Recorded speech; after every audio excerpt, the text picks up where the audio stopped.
கடை விரித்தேன் கொள்வார் இல்லை. அவர் கூப்பிட்டாரு, கூவி கூவி அழைத்தார், எவரும் செவிமடுக்க தயாராக இல்லை. அவர் மீதான நம்பகத்தன்மை அவ்வளவுதான். அப்படியே இருந்தாலும் பிஜேபி இல்லாட்டி கூட ஏடிஎம்கே விஜய் எந்த அளவுக்கு செட் ஆகும்னு சொல்ல முடியாது. ஏன்னா இவர் தான் சிஎம் ஆகணும்னு விரும்புகிறவர். இவர் எடப்பாடியை சிஎம் ஆக்கிறதுக்கு இவ்வளோ மெனக்கிட மாட்டார். சேர துடிக்கிற கட்சிகளுக்கு வேறு எதிர்பார்ப்புகளும் உண்டு. அதை விஜயால் நிறைவேற்ற முடியாது. நிறைவேற்றுன்ற ஆசை விஜய்க்கு கிடையாது. அதை திமுக தான் நிறைவேற்ற முடியும். அரசியலே இல்லாமல் ஒரு அரசியல் கட்சி தலைவராக செயல்பட முடியும் என்றால் அதற்கு ஆகச்சிறந்த ஒரு எடுத்துக்காட்டு விஜய் தான். நாமினேஷன் ஸ்க்ரூட்டனியில் திமுக ரெண்டு பேரும் சேர்ந்து அடிப்பான். அவங்கள ஏதாவது ஒரு கட்சியோட கூட்டணி இருந்தால் கூட அவன் காப்பாற்றுவான். இப்போ ரெண்டு பேரும் சேர்ந்து கண்குத்தி பாம்பா விளக்கண்ணியை ஊற்றிட்டு பார்ப்பானுங்க.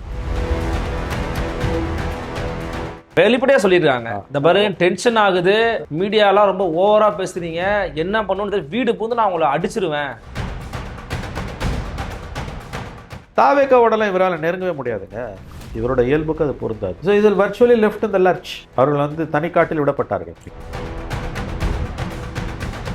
கொள்கை இல்லாத அரசியல் உங்களை உதயகுழியில் தான் கொண்டு போய் தள்ளும். அதெல்லாம் இந்த கட்சிகள்லாம் உதாரணம்.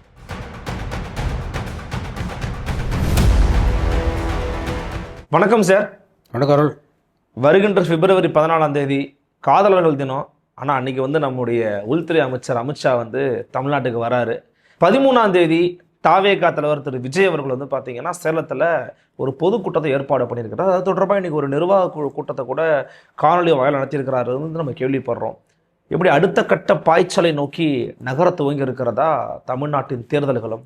நிச்சயமா அடுத்த கட்ட பாய்ச்சல் நோக்கி நகர்ந்து தான் ஆகணும். தேர்தல்கள் நெருங்கி கொண்டிருக்கின்றன. காதலர்கள் தினத்தன்று அமித்ஷா சென்னை வருகிறார். அமித்ஷாவுக்கும் மோடிக்கும் தமிழ்நாட்டின் மேலே எவ்வளவு காதல் இருந்தாலும் அது என்றைக்கும் ஒருதலை காதல் தான்.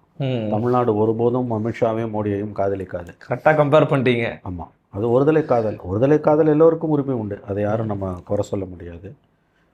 தமிழ்நாடு ஒருபோதும் பாஜகவை காதலிக்காது. இதில் எந்த சந்தேகமும் எவருக்கும் வேண்டாம். விஜயை பொறுத்தவரையில் 13 கடைசியாக அவர் எப்போ வந்தார்? ஈரோடில் டிசம்பர் 18.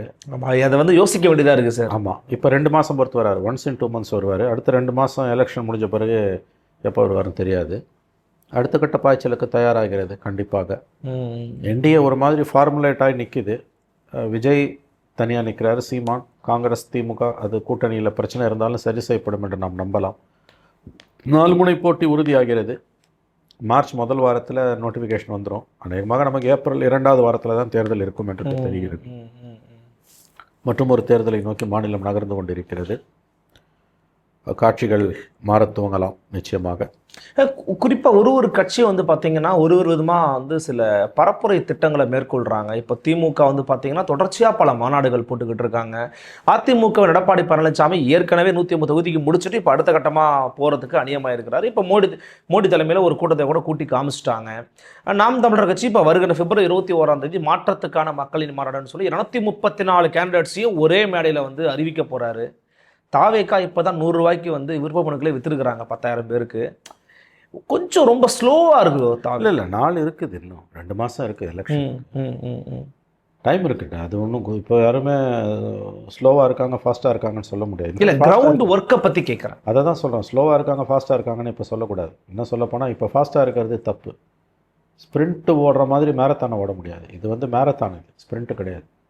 கடைசி 10 நாள் தான் ஸ்ப்ரிண்ட். உங்களுக்கு அவே தொய்வு இருக்குன்னு நம்ம சொல்ல முடியாது.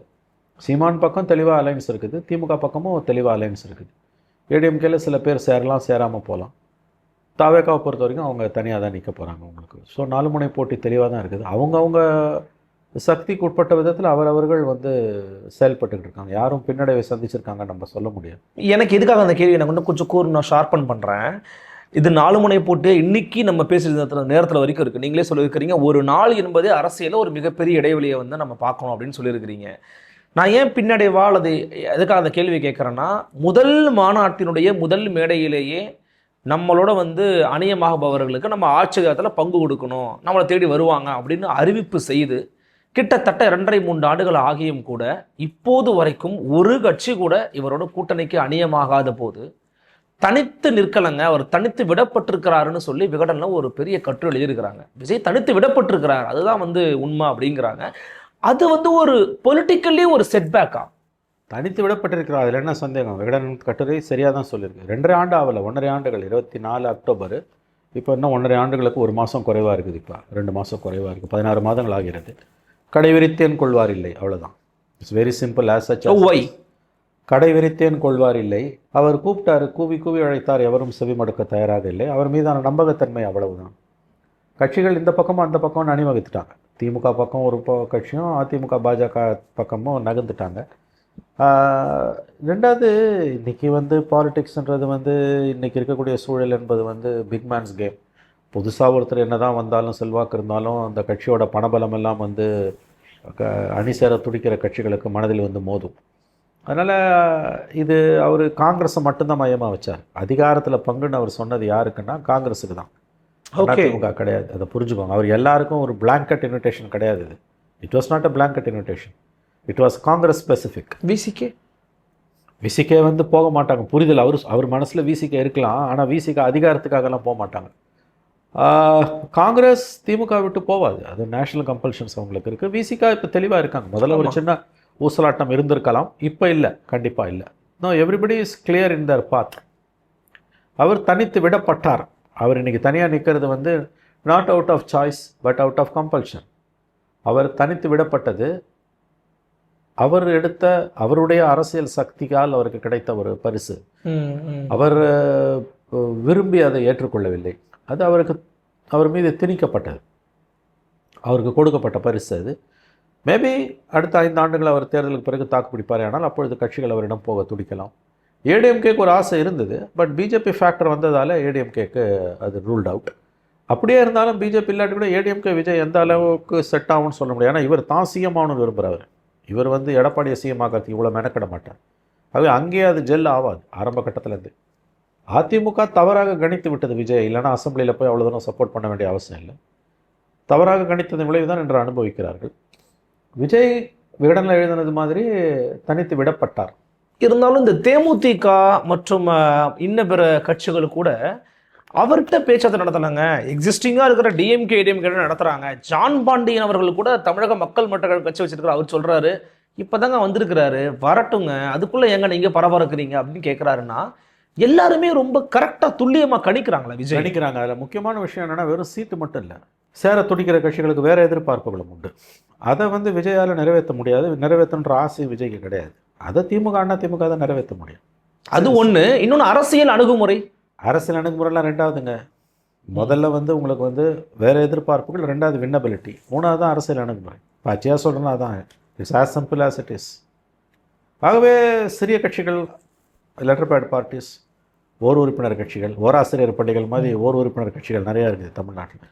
அவங்கெல்லாம் வந்து ஒன்று திமுக பக்கம் போவாங்க, இல்லைன்னா திமுக பக்கம் போவாங்க. விஜய் பக்கம்லாம் அவங்க போக மாட்டாங்க. ரெண்டாவது, பெரிய அளவில் ஒரு கூட்டணியை கட்டமைக்கணுன்ற ஆசைலாம் விஜய்க்கு கிடையாது. அவருடைய அணுகுமுறையை பார்த்தாலே தெரியுது. பாலிட்டிஷியன் வித் ஜீரோ பாலிட்டிக்ஸ்னு சொல்லலாம். நீங்கள் அரசியலே இல்லாமல் ஒரு அரசியல் கட்சி தலைவராக செயல்பட முடியும் என்றால் அதற்கு ஆகச்சிறந்தது ஒரு எடுத்துக்காட்டு விஜய் தான்.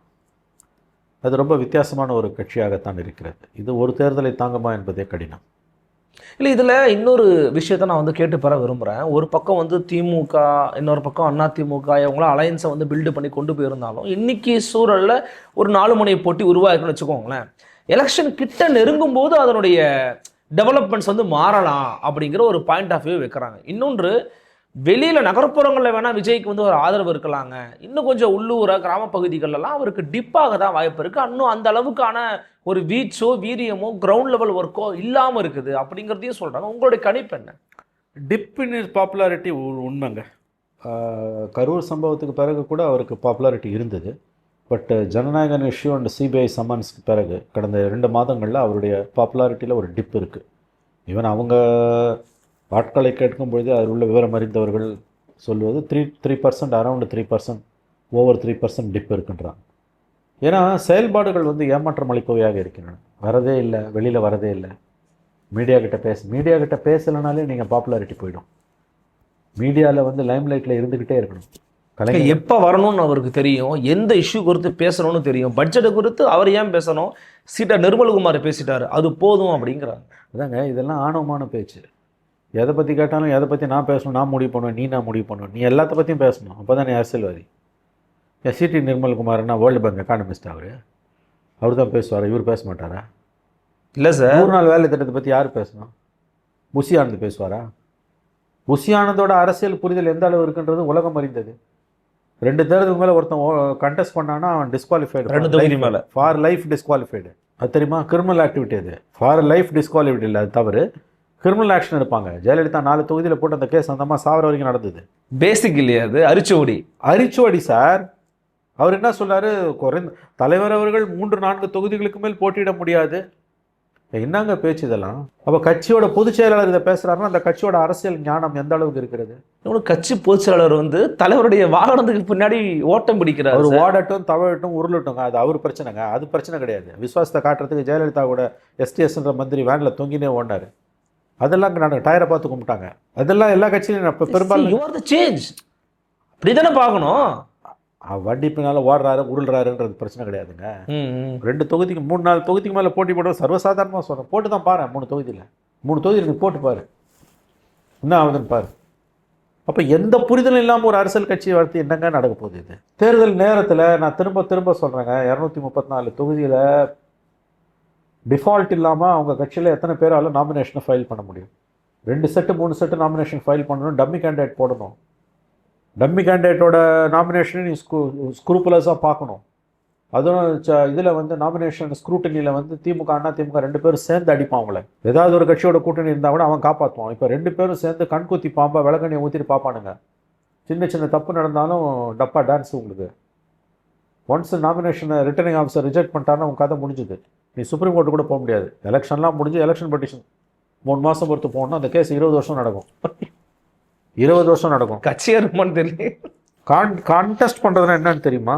2 செட் ஆஃப் நாமினேஷன் கொடுக்கணும், டம்மி கேண்டிடேட் போடணும். இத்தனையும் மீறி போச்சுன்னா டம்மி கேண்டிடேட்டு இதாகிறதுக்கு. மயிலாப்பூரில் என்னாச்சு, இந்த தங்கபாலுக்கு சீட்டு கொடுத்து டம்மி இதாகி ஒய்ஃபுக்கு நாமினேஷன் ஆச்சுன்னு நினைக்கிறேன். ஆமாம், அந்த மாதிரி பெரிய பெரிய ஆளுங்களுக்கு தப்பு பண்ணுவாங்க. திமுக அண்ணா திமுக தான் அதில் உஷாராக இருப்பாங்க. நாமினேஷன் ஃபைல் பண்ணுறது நீ எவ்வளோ பெரிய அப்பாட்டக்கராக இருந்தாலும் ஐஏஎஸ் ஆஃபீஸராக இருந்தால் கூட நாமினேஷனில் கோட்டை விட்டுருவேன். சாதாரண வட்ட செயலாளர் 3ஆம் கிளாஸ் பட்சம் ஒழுங்காக பண்ணுவாங்க. ப்ராக்டிக்கல் பாலிடிக்ஸ் அது. அப்புறம் கண்டெஸ்ட் பண்ண நாமினேஷன் அக்செப்ட் பண்ணி 15 நாள் கேம்பெயின் போனோம். அதுக்கப்புறம் வாக்குப்பதிவு நாள் அன்றைக்கி இருக்குது கிளைமாக்ஸ். முதல் 3 மணி நேரம் எலெக்ஷன் ஒரு மாதிரி ஓடும், அப்புறம் 3 மணி நேரம் ஒரு மாதிரி ஓடும், அப்புறம் 2 மணி நேரம் ஒரு மாதிரி ஓடும், கடைசி 3 மணி நேரம் வேறு மாதிரி ஓடும். விதவிதமாக சீன் மாறும். இல்லை அதுக்கெல்லாம் தயாரானவங்க மாதிரி தெரியலையா? பார்த்தாலே தெரியுது எங்கே தயாராக இருக்காங்க. தலைவர் வந்து 3-4 தொகுதிக்கு மேலே போட்டி போட முடியாதுன்னு பொதுச் செயலாளர் பேசுகிறாருன்னா கட்சின்னா லட்சத்தில் இருக்குது. இல்லை தெரியாமல் தான் கேட்குறேன், உன் வாயிலேருந்து எப்படி அந்த வார்த்தை வரலாம்? ஒரு மனிதன் எவ்வளவு தொகுதியில் போட்டி போடணுன்ற அடிப்படை தரவே உங்கள்கிட்ட இல்லை. ரொம்ப கேஷுவலாக 3-4 தொகுதிக்கு மேலே தலைவர் போட்டி போட முடியாது. அதாவது 234 ஒரு போட்டி போட முடியாதான், அதிகபட்சம் 3 அல்லது 4 தான் போடுவாராம். போட்டு பாரு 3 தொகுதியில். will be summarily rejected. Criminal action will be initiated. அன்னையோட பொலிட்டிக்கல் லைஃப் டூம்டு. எல்லாரும் ஒன்றும் ஜெயலலிதா இல்லை. அதுக்கு பிறகு எம்எல்ஏ வந்து உட்காரத்துக்கு, அதுக்கு பிறகு சிஎம்மா திரும்ப ஜெயிக்கிறதுக்கு, அதுக்கு பிறகு 3 தடவை ஜெயிச்சாங்க அந்த அம்மா. அது ஃபினாமினா, பேர் அதிசயம் அது. இப்போ அவங்களே கடைசி வரைக்கும் அந்த கேஸை ஃபேஸ் பண்ணாங்க. இப்போ எந்த புரிதலுமே இல்லை உங்களுக்கு. கட்சி நேரத்தில் கடைசி 15 நாள் திமுக அண்ணா திமுக இப்படி வந்து நிற்கும். பாலிடிக்ஸ் அப்படி தான் போய் முடியும். கிரவுண்டில் சுச்சுவேஷன் வேறு மாதிரி இருக்கும். இல்லை இந்த விருப்ப மனுக்களை வந்து பண்ணது, அதை விநியோகம் பண்ணது, அதன் மூலமாக அடுத்த கட்டத்தை நோக்கி நகர்றாங்க. பார்த்தீங்கன்னா ஒரு பொலிட்டிக்கல் ஆக்டிவிட்டி இருக்குது அப்படிங்கிறத அவங்க நிறுவ முயற்சி தானே பண்ண. பொலிட்டிக்கல் ஆக்டிவிட்டி மினிமம் லெவலில் இருக்குது, இருக்க வேண்டிய அளவுக்கு இல்லை. ஊருக்கு ஒதுக்குப்புறமாக போய் கட்சி ஆஃபீஸை வச்சுக்கிட்டு பொலிட்டிக்கல் ஆக்டிவிட்டி இருக்குன்னா அது இருக்க தான் செய்யும். இது கூட இல்லைன்னா என்ன? அப்புறம் என்ன, அடுத்த நாளே நாமினேஷன் ஆன்லைன் போயிட்டாங்க. கூட்டம் அவ்வளோ வருது, சமாளிக்க பரவாயில்ல, ஆன்லைனில் போனது தப்பு இல்லை, ஃபைன், ஓகே. கிரவுண்ட் என்ன? அதுக்கு பிறகு என்ன பண்ண போகிறீங்க? இப்போ பல பிரச்சனைகளில் உங்களுக்கு கருத்தே கிடையாது. பொலிட்டிக்கல் ஆக்டிவிட்டீஸ்ன்றது 365 days 24 hours இருக்கணும்ல. இல்லை எல்லாத்த பற்றியும் கருத்து சொல்லணுங்கிறது அவசியமா? எல்லாத்த பற்றியும் சொல்ல வேணாம். சொல்ல வேண்டியதை பற்றி சொல்லாமல் நீ எப்படி தவிர்க்க முடியும்? திருப்பரங்குன்றத்தில் எனக்கு கருத்தே இல்லைன்னு சொல்லினா அதோட அயோக்கியத்தனை ஏதாவது இருக்க முடியும்? ஆங்கிலத்தில் சொல்ல, you don't have that luxury of keeping quiet. நடிகனாக இருந்தால் கேட்கலாம், ரஜினிகாந்தை போய் அவனும் கேட்க முடியாது, கருத்து சொல்லணும் அவசியம் கிடையாது. நடிகன் கட்சி பேசியிருக்கேன் சார், ஆதவர்ஜனா பேசியிருக்காங்க. நீங்கள் பேசணும் சார், கட்சி பேசுனது. ஆதவர்ஜனா யார்? நாளைக்கு சிஎம் ஆதவர்ஜனாவோ விஜயா? ஆதவர்ஜனாவே தலைவரை ஏற்றுட்டு போகலாங்க விஜயத்துக்கு. இன்னும் முடிவெடுக்காமல் இருக்கிறது வந்து தேமுதிகவை எடுத்துக்கிறலாம். தேமுதிக வந்து பார்த்தீங்கன்னா நேற்றைக்கு கூட ஒரு தொலைக்காட்சி செய்திகள் போட்டாங்க, வருத்தமாக தான் இருந்துச்சு வச்சுக்கோங்களேன். ஏன்னா அந்த கட்சியினுடைய விருப்ப மனுக்களை வந்து வாங்கிக்கலாம்னு சொல்லும்போது கட்சி அலுவலகமே வெறிச்சோடி இருந்துச்சு அப்படிங்கிறத சில ஊடகங்கள் காட்சிப்படுத்தினாங்க. இன்றைக்கி தேமுதிக நிர்வாகிகள் கூட்டத்தில் மீடியாக்களெல்லாம் வீடு புகுந்து அடித்து உடைக்க போகிறேன் அப்படின்னு ஒருத்தர் கோபமாக பேசியிருக்கிறாரு. அதை நிறைய பேர் கண்டிச்சிருக்கிறாங்க. ஸோ தேமுதிகவோட நிலைப்பாடுங்கிறது டுவோர்ட்ஸ் எலெக்ஷனில் ரொம்ப எக்ஸ்போஸ் ஆகிட்டாங்களா? எக்ஸ்போஸ் ஆகிட்டாங்க. சீமான் தான் அழகாக சொன்னார், ஒரு கட்சி 2 பேருடனும் பேசுகிறது என்பது அருவருப்பானதுன்னு. அவங்க காசு வாங்கிட்டாங்க வாங்கலை அதெல்லாம் நான் சொல்லலை, அப்படிலாம் நான் சொல்ல, என்கிட்ட எந்த ஆதாரமும் கிடையாது. பொதுவெளியில் இருக்க விஷயம் 2 தரப்போடையும் அவங்க பேசுகிறேன். 2 தரப்போட நீ எப்படி பேசுவேன்? இவருடைய ஃப்ரெண்ட் ஆஃப் மைண்ட், எனக்கு எல்லாம் நண்பர்கள் அப்படிங்கிறாங்க. கல்யாணம் காட்சின்னா பேசலாம், ஊடு கிரகப்பிரவேசத்துக்கு பேசலாம். பொலிட்டிக்கல் அலைன்மெண்ட்டுக்கு எப்படி பேசுவேன்? பொலிட்டிக்கல் அலைன்மெண்ட்டுக்கு 2 பேரோட நீ எப்படி பேசுவேன்? கரெக்ட். அது டைமெட்ரிக்லி ஆப்போசிட். தாவேக்காவோடையும் திமுகவோடையும் பேசலாங்க. பிஜேபியை உள்ளடக்கின ஒரு கூட்டணியோட நீ எப்படி பேசுவேன்? அளவுகள் பிஜேபி தானே. நீ அங்கே தானே பிரச்சனை வருது உங்களுக்கு. தங்களை பற்றி அவருடைய மதிப்பீடு மிகை மதிப்பீடாக இருக்கிறது. அப்புறம் சீமான் சொன்னதான் இதில் அளவுகோல். 2 தரப்பையும் நாங்கள் ஒரு கட்சி எப்படி 2 கட்சிகளுடனும் பேச முடியும், அருவருப்பாக இருக்கிறதுன்னு சீமான். அதுதான் உண்மை, அருவருப்பான விஷயம் அது. நீங்கள் யாரோட போகணுன்றது உங்கள் உரிமை. பட் சில அடிப்படை விழுமியங்கள் எந்த கட்சிக்கும் இருக்கும். எதுவுமே இல்லாமல் இப்போ எப்படிங்க போக முடியும்? நீங்கள் ஒரே நேரத்தில் இவனோடைய பேசுவோம் அவனோடைய பேசுவோம், என்ன பேசுகிறீங்க? எது போர்ன் ஆஃப் கன்டென்ஷன்? என்ன யார் எங்களுடைய கோரிக்கைகள் நிறைவேற்றுறாங்களோ? என்னங்க கோரிக்கை? உங்கள் கோரிக்கை மக்கள் பிரச்சனைக்கு யார் தீர்வு கொடுப்பீங்க? சார் சிரிக்கிறீங்க சார், சீரியஸாக தான் சொல், என்னங்க உங்கள் லட்சியம்? அந்த மாதிரி என்னதாங்க உங்கள் லட்சியம்? மக்கள் பிரச்சனைகளுக்கு யார் தீர்வு கொடுப்பீங்களோ அவங்களோட தான் கூட்டம். அதுக்கு இவ்வளோ ரகசியமாக 1 மாதமாக பேசுவீங்களா மாறி மாறி? எனவே இந்த எலெக்ஷனில் அருள் நிறைய காமெடி காட்சிகள் அரங்கேறும். 26 ரொம்ப ரொம்ப டிஃப்ரெண்ட்டாக இருக்குல்ல. ஒன்றும் இல்லை, எல்லா எலெக்ஷனும் ஏதாவது ஒரு விதத்தில் டிஃப்ரெண்ட்டான எலெக்ஷன் தான். அப்போ நீங்கள் எதுவும் குறிப்பிட்டு சொல்லாதீங்க. அப்படி எதுவும் ஸ்பெஷாலிட்டி இல்லை. There is nothing new under the sun. விவிலியத்தில் பழைய ஏற்பாடில் ஓல்டு பைபிளில் ஒரு statement there is nothing new under the sun. நிகழ்ந்தது தான் திரும்ப திரும்ப நிகழ்கிறது. அதனால் அது ஒன்றும் புதுசு கிடையாது. அது ஏதாவது ஒரு காலகட்டத்தில் ஏதாவது ஒன்று இப்படியே தான் இருந்துகிட்டே தான் இருக்கும். That's not new. ஏதோ நம்ம பார்க்கறதால ஃபர்ஸ்ட் டைம் நம்ம நினச்சிக்கிறோம், கிடையாது. There is nothing new under the sun. அதனால் இது பல காட்சிகள், பல காமெடி காட்சிகள் அரங்கேறிச்சு. அதில் இது ஒன்று தேமுதிக அரங்கேறிட்டு இருக்குது. இதுக்கு மேலே நம்ம பேச அவங்க வேற வீடு போது அடி பண்ணுறாங்க, தெளிவாக சொல்கிறாங்க, வெளிப்படையாக சொல்லிடுறாங்க. இந்த பாரு டென்ஷன் ஆகுது, மீடியாலாம் ரொம்ப ஓவராக பேசுறீங்க, என்ன பண்ணணும்னு வீடு பூந்து நான் உங்களை அடிச்சிருவேன் அப்படின்னு ஒரு நிர்வாகி பேசுறாரு. அது அம்மையார் பிரேமலதா விஜயகாந்த், எல்கே சுதீஷ் அவர்களும் அது மேடையில தான் உட்காந்துக்கிட்டு இருக்காங்க. எதுவுமே அவங்க கண்டிக்கலப்பா, தப்பா பேசுறப்பா கூட சொல்லலை அவங்க. இல்லைங்க, இப்போ பாலிடிக்ஸ் ஒரு கட்சிக்கு இல்லை, கொள்கைகள் இல்லைன்னா என்ன நடக்குமோ அது நடக்குது. இப்போ பாட்டாளி மக்கள் கட்சியில் கூட பார்த்தீங்கன்னா பிரச்சனை இருந்ததுன்னா கூட அவங்களுக்கு சில கொள்கைகள் இருக்குது. அற்புதமான ஸ்டேட்மெண்ட்ஸ்லாம் இன்றைக்கும் தமிழ்நாட்டில் விடக்கூடிய ஒரே கட்சி அன்புமணி ராமதாஸ். அடிப்படையாக ஒரு கோட்பாடுலேருந்து உருவான கட்சி தான். உருவான கட்சி அவங்களுக்கு கரெக்டாக சொன்னீங்க. அடிப்படையில் ஒரு கோட்பாட்டிலேருந்து உருவான கட்சி. அவர்கள் இன்றைக்கி ஸ்டேட்மெண்ட்லாம் ஈவன் காங்கிரஸ் லெஃப்ட் கூட அவ்வளோ அழகாக ஸ்டேட்மெண்ட் விட முடியாது. அன்புமணி ராமதாஸ் தரப்பில் ஒவ்வொரு இஷ்யூ பற்றியும் அவங்க ரொம்ப துல்லியமாக ஸ்டேட்மெண்ட்லாம் கொடுக்குறாங்க. ஆமாம், அந்த கட்சிகளுக்கு அவங்களெல்லாம் நம்ம எப்படி ஒன்றும் சொல்லலை. அவங்களுக்கு அவர்களிடமும் குறைகள் உண்டு, அவர்களுக்கும் சில எதிர்பார்ப்புகள் உண்டு. பட் எந்த கொள்கையும் கிடையாது, எந்த இஷ்யூவும் கிடையாது அப்படின்னும் பொழுது இது இத்தகைய கட்சிகள் எப்படி வருது, எப்படி போகுது? One man party. அது விஜயகாந்த் போன பிறகு அந்த கட்சி போயிடுச்சு. இன்னொன்று அந்த டைமில் அவர் ஐயா விஜயகாந்த் அவர்கள் மேலே அவர் இறப்புக்கு பிறகான ஒரு கரிசனம் இருந்துச்சு. அதன் விஜய பிரபாகரனுக்கு ஒரு ஓட் பேங்க் வந்துச்சு இல்லைங்க. அதுக்கப்புறம் அவங்க அதை எக்ஸ்ப்ளாய்ட் பண்ண தவறிட்டாங்க. அதுக்கப்புறம் விஜயகாந்த் மரணத்துக்கு பிறகு வந்த பார்லிமெண்ட் எலெக்ஷனில் விஜய் பிரபாகரன் ஏதோ ஒரு விருது மாணிக்கம் தாக்கூர் 3000 ஜெயிச்சாரு. டஃப் ஃபைட் கொடுத்தாங்க. பட் அது மட்டும் அளவுகோல் இல்லை. இந்த 2.5 ஆண்டுகள் அவங்களுடைய அரசியல்.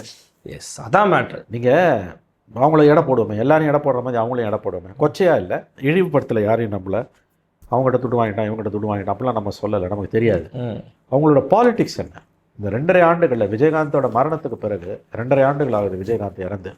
இந்த 2.5 ஆண்டுகளில் ஒரு தேர்தலை சந்திச்சிருக்காங்க. இந்த ஒரு தேர்தலை சந்தித்ததை தவிர இந்த 2.5 ஆண்டுகள் அவருடைய அரசியல் என்பது என்ன? எத்தனை பிரச்சனைகள் அவர் கருத்து இருக்குது, எத்தனை பிரச்சனைகளை போராட்டம் தெரியல சார். ஒன்றுமே இல்லை. சைபர் அப்படி எப்படிங்க கட்சிகள் இருக்க முடியும்? மக்கள் நலனுக்கான போராட்டங்கள் தானே உங்கள் கட்சியோட அளவுகோல். உங்கள் கட்சியோட கொள்கைகள், கோட்பாடுகள். 2.5 ஆண்டுகள் நீங்கள் என்ன செஞ்சீங்க? ஒரு அசம்பிளி, ஒரு பார்லிமெண்ட் எலெக்ஷனை பார்த்துருக்கோம். எவ்வளோ தமிழ்நாட்டில் எவ்வளோ சிக்கல்கள் வந்திருக்குது. நீங்கள் என்ன அரசியல் ரீதியாக இயங்குனீங்க?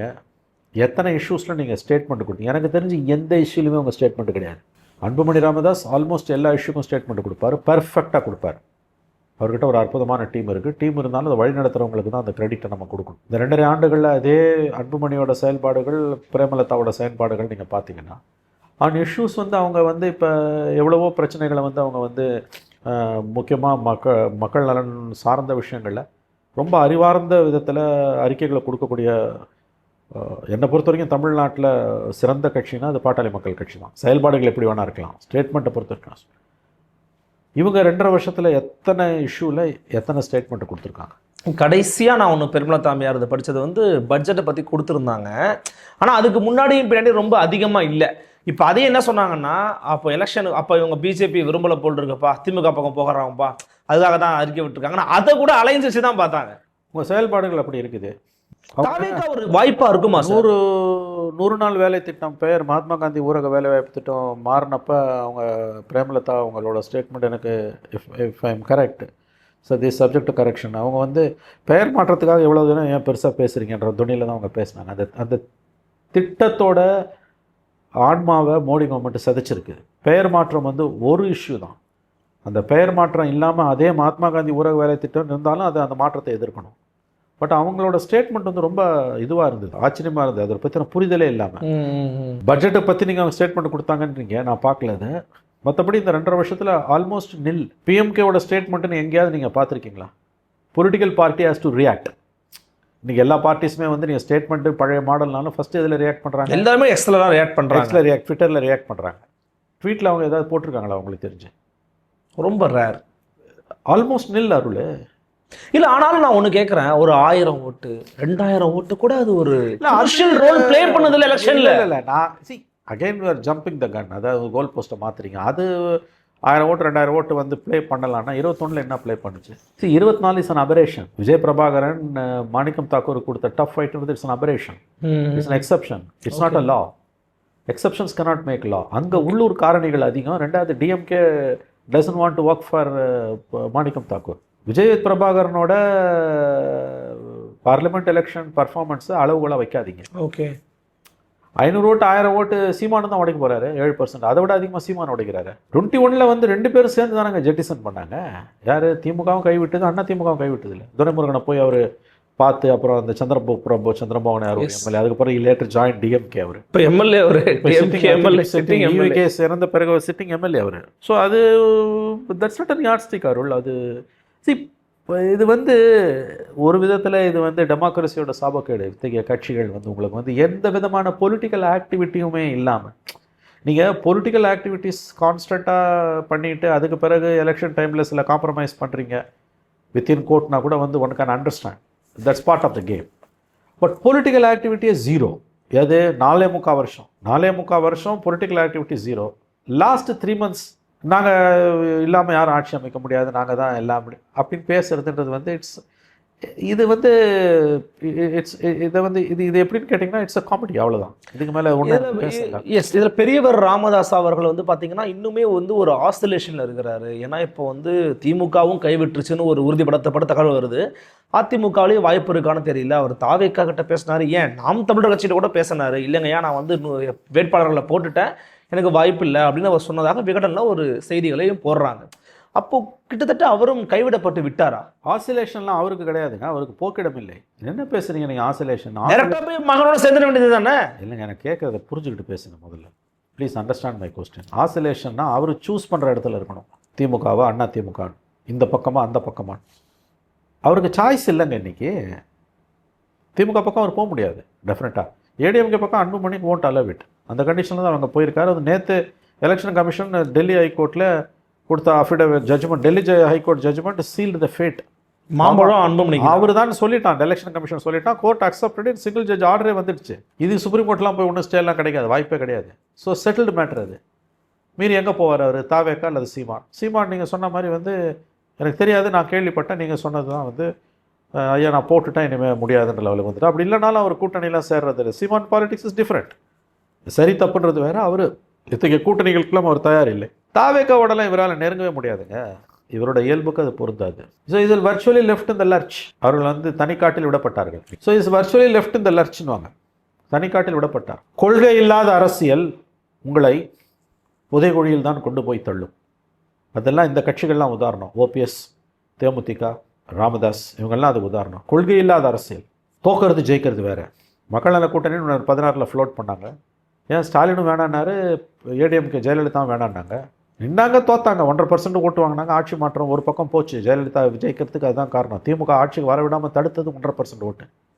அந்த 1.5% ஓட்டு தன்னை விட்டு போனதுக்கு ஸ்டாலின் தான் காரணம். ஏன்னா அவர் இந்த திருமாவை கூப்பிட்டு நாங்கள் தனியாக போட போகிறோம் ஜெயலலிதா மாதிரி, நீங்கள் பார்த்துக்கோங்க, கடைசி நேரத்தில் சொன்னதாக இருக்க வேணாம். எல்லாரும் மக்கள் என்ன கூட்டணி ஜெயலலிதா உருவாக்குனாங்க, இல்லை ஸ்டாலின் உருவாக்குனாங்க. ஆகவே நீங்கள் அன்றைக்கி ஆனால் அவங்க எல்லாம் தோத்தா போயிட்டாங்க, களத்துலேருந்து ஓடினாங்களா? இன்னும் இருக்கிறாங்க, இன்னமும் வீரியமாக இருக்காங்க. அவங்கள நோக்கி தான், அவங்கள வேணான்னு சொன்ன ஸ்டாலின் தான் அவர்களை மீண்டும் வரவழைத்தார். அப்போ கொள்கை உள்ள அரசியல் பின்னடைவுகளை சந்தித்தாலும் அது முன்னேறி செல்லும். கொள்கை இல்லாத அரசியல் சவக்குழிக்கு போகும். பொலிட்டிக்கலி அது வந்து புதைக்குழிக்கு போகும். அதுதான் இன்றைக்கி இந்த பொலிட்டிக்கல் பார்ட்டிஸோட ப்ராப்ளம். ஒவ்வொரு பார்ட்டிஸும் நீங்கள் சொன்ன மாதிரியான களங்களை மேற்கொண்டுட்டு இருக்காங்க. நிறைவாக பிப்ரவரி 21 வந்து மாற்றத்துக்கான ஒரு மாநாடு நான் கூட்டுறேன், 117 ஆண்கள் 117 பெண்கள்னு சீமான் வந்து ஒரு மாநாடை வந்து கூட்டுகிறார். அவர் தொடர்ச்சியாக நான் வந்து கூட்டணிக்கு போக மாட்டாங்க, நான் தனிச்சு தான் போட்டிடுவேன் அப்படிங்கிற ஒரு வேகத்தில் செயல்பட்டுக்கிட்டு இருக்கிறாரு. அவருடைய அந்த நீங்கள் சொன்ன வார்த்தைக்காக சொல்கிறேன், அவர் எனக்கு இதுதான் சித்தாந்தம், எனக்கு இதுதான் கோட்பாடுன்னு நகர்றாரு. தமிழ்நாடு கிரவுண்டு எப்படி? இல்லை, தோற்பார். 8% ஓட்டு அதிகபட்சம் 10% ஆகலாம், தோல்வி அடைவார். அது வாக்கு வங்கி அரசியலின் அடிப்படை மையக்கரு அவருக்கு இன்னமும் புரிந்து கொள்ளவில்லை. நம்ம பல முறை பேசிட்டோம். மோடியிலேருந்து ஸ்டாலின்லேருந்து கூட்டணி தான் 38 கட்சியில் தான் மோடி பிரதமர். கிட்டத்தட்ட 20 கட்சியில் தான் ஸ்டாலின் அவர்கள் முதலமைச்சர். 25 கட்சியில் தான் எடப்பாடி முதலமைச்சர். தனியாக யார் நின்னாலும் தோற்று போவாங்க. ஈவன் விஜய் 100% யாராக இருந்தாலும். ஸோ வாக்கு வங்கி அரசியலோட அடிநாதமாக இருக்கக்கூடிய விஷயத்தை ஒருவர் புரிந்து கொள்ள மறுக்கிறார்னா நாம் அவரை பார்த்து பரிதாபம் தான் பட முடியும். பல விதமான கருத்துக்களையும் கட்சிகளுடைய நிலைப்பாடுகளையும் குறித்து பேசியிருக்கிறோம். அடுத்தடுத்த நிகழ்வுகளை தொடர்ச்சியாக சந்திக்கலாம் சார். மிக்க நன்றி. இது போன்ற மேலும் காணொளிகளை பார்ப்பதற்கு பை த பீப்புள் ஊடகத்தை சப்ஸ்கிரைப் பண்ணுங்கள். மறக்காமல் இந்த வீடியோவை உங்கள் நண்பர்களுக்கு பகிருங்க. நன்றி.